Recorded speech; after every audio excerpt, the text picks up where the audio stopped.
Hello guys, for today's mini video vlog ay samahan niyo ako sa pagluto ng siroy. At dahil bigla ako nag-crave sa siroy ay dali-dali na akong pumunta sa Tianggian. Buti na nga lang talaga Thursday ngayon, kaya naman marami ka talagang pagpipilian ng prutas at gulay. Kaya naman samahan niyo ako maghanap ng saging na hilaw. Akala ko nga wala akong makikitang saging na hilaw, kaya naman nilibot ko talaga ang Tianggian. Akala mo naman talaga yung malawak. Hindi naman siya ganun kalawak, pero marami ka talagang pagpipilian. At ito na nga, nakakita na ako ng saging, kaya naman dali-dali na ako napabili.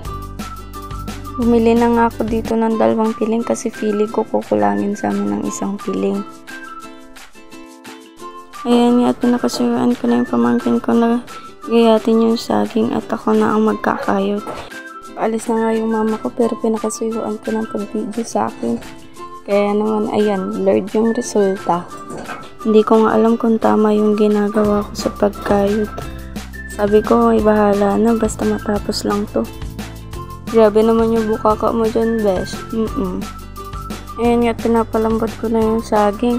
Hindi ko na naipakita kung paano ko sinimulan yan, kasi hindi naman ako ganun ka-expert.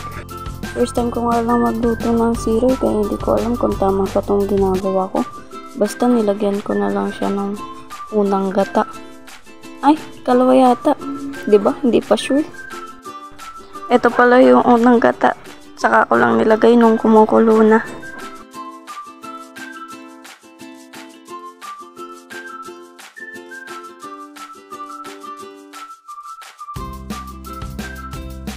Sabi ko nga ay bahala na si Batman kung ano magiging resulta niyan. Nung ikalawang kulo nga ay nilagyan ko na ng sugar. Kaunti nga lang dyan yung nilagay kong sugar.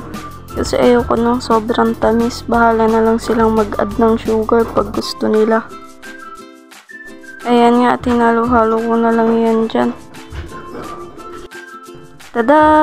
Here's the result! Kain po tayo.